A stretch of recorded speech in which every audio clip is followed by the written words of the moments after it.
You need to understand this. What you call as myself right now is a huge volume of memory.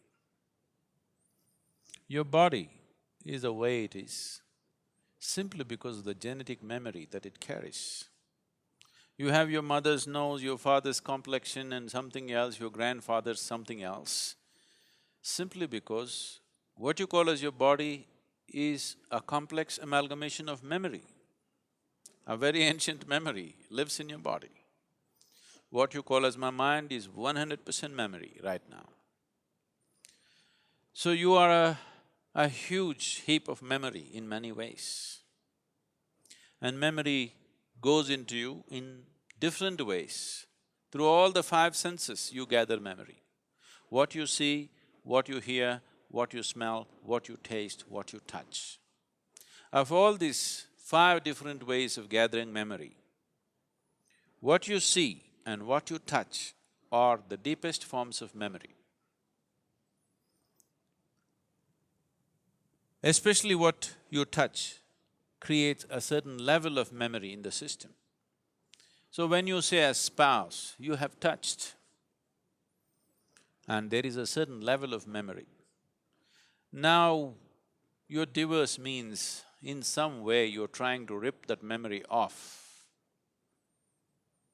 and that's not going to be easy for various reasons. But at the same time, the very fact that you're going through your divorce means you want to be finished with that memory in some way. Maybe not erase that memory, but someone who was a spouse, someone who was in many ways a part of your life, slowly, for whatever reason, you have begun to experience them as a baggage that you're unwilling to carry. So, you want to keep the baggage aside, but you find the baggage is not something that you voluntarily carry, it is something that compulsively sticks to you. So when whatever sticks to you compulsively, if you try to rip it off, there will be pain. See if you can get rid of your mother from your system. You will see it's impossible. So similarly, memory has built up about your spouse, you can't just get rid of it just like that. If you do it, even mentally, psychologically, if you're equipped to do it, you will still see the whole system will go through a certain level of suffering invariably. Even if emotionally, psychologically you're in a balanced state that you can deal with it, the system will go through a certain process. You will see that especially when you are taken away from your spouse, either through divorce or death, you will see the memory within your system plays up much more strongly when they're not here. Particularly when death happens, you will see the memory of your spouse works in every cell in your body, if you have lived long enough together. It is not just an emotional and psychological process, it is a very physical process.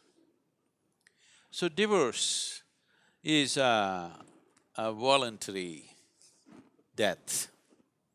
You have decided to kill something that is a part of you in some way. It is because of this reason that having this understanding of the existence and the way the system functions, that they always told you, till death do you apart, you will not part. Because there is a physical memory about this, and the body doesn't have the balance of the mind. The mind can decide and turn around, but the body cannot turn around. The more memory you build into it, the more confused it becomes. So one type of memory, body handles it much better. Now that you've chosen to divorce for whatever reasons, which I don't want to delve into, if it could be avoided, that would be best. But for some reason, you have come to that situation where this has to happen. You need to understand this, that divorce essentially means you have chosen to kill something which is a part of you. because what you call as myself is just a certain volume of memory. Now, to how to conduct this gracefully.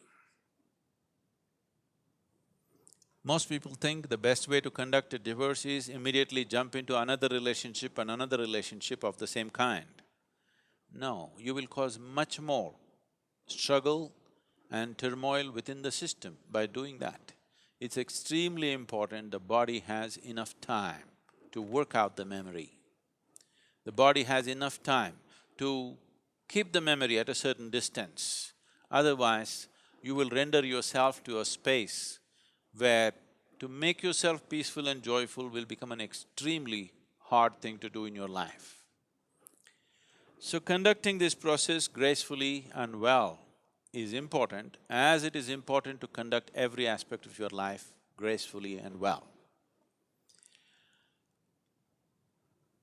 Now, two people who have shared their emotion, their body, their sensations and their living spaces.